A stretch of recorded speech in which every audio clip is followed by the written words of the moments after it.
Dans cette vidéo, nous allons voir comment dresser un tableau de signes et en particulier comment étudier le signe d'un produit de facteurs affines. Voyons sur un exemple, on nous demande d'étudier pour x appartenant à R le signe de l'expression a de x égale 2x moins 6 facteur de 1 moins 5x. Je remarque ici que j'ai une expression affine, une autre expression affine, et que ces deux expressions affines sont multipliées entre elles. Je dois donc étudier le signe d'un produit. Alors, voici comment il faut faire. Première étape, il faut chercher pour quelle valeur de x est-ce que chaque facteur s'annule. Donc, cela revient à résoudre ici deux équations. La première, c'est 2x moins 6 égale 0. Donc 2x moins 6 égale 0, j'ajoute 6, cela veut dire que 2x est égal à 6. Je divise par 2 des deux côtés, x égale 6 demi, c'est-à-dire 3. Ensuite, je cherche la solution de l'équation 1 moins 5x égale 0. Je soustrais 1 des deux côtés, cela me donne moins 5x égale moins 1. Et donc x est égal à moins 1 sur moins 5, ce qui me donne 1 cinquième. Ensuite, étape numéro 2 importante, je classe ces valeurs dans l'ordre croissant. Ces valeurs, c'est-à-dire les deux solutions que j'ai trouvées. J'ai le nombre 3, j'ai le nombre 1 cinquième, et je remarque que 1 cinquième est inférieur à 3.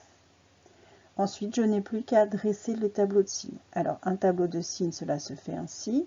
Première ligne, c'est la ligne des valeurs de x. Ensuite, je mets le signe d'un des deux facteurs, donc en général, celui qui est écrit en premier. Ensuite, le signe d'un autre facteur, en général celui qui est écrit en deuxième.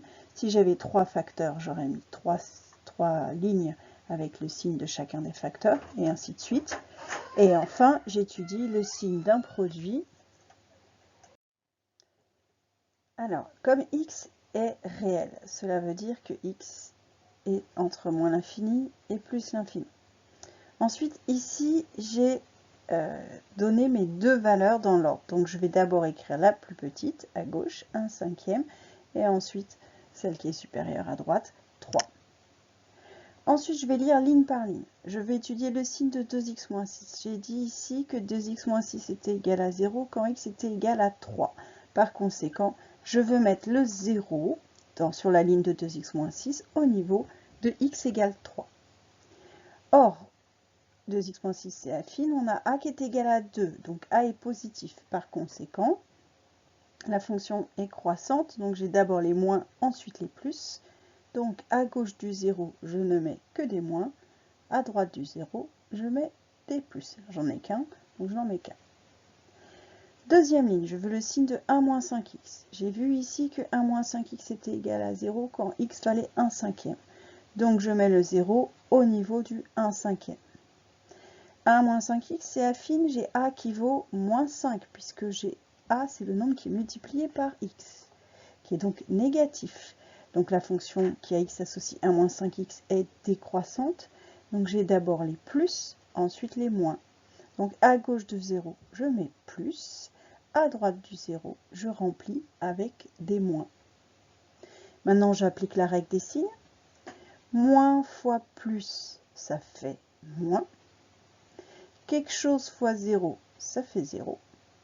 Moins fois moins, ça fait plus. 0 fois un nombre, ça fait 0.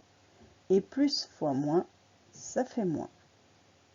Voilà, j'ai dressé le tableau de signes de cette expression.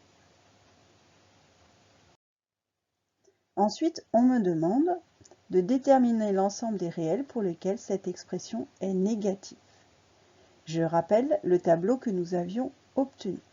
Donc dire que 2x moins 6 facteur de 1 moins 5x est inférieur à 0, c'est-à-dire chercher x pour lesquels ceci est négatif. C'est-à-dire dans mon tableau, quand est-ce que j'ai un signe moins. Un signe moins, j'en ai un ici et là. Donc, j'en déduis que mon expression est négative quand x est entre 3 et plus l'infini, ou quand x est entre moins l'infini et 1 cinquième. Donc l'ensemble des solutions, c'est 2x moins 6 facteur de 1 moins 5x négatif quand x appartient à l'intervalle moins l'infini 1 cinquième union 3 plus l'infini.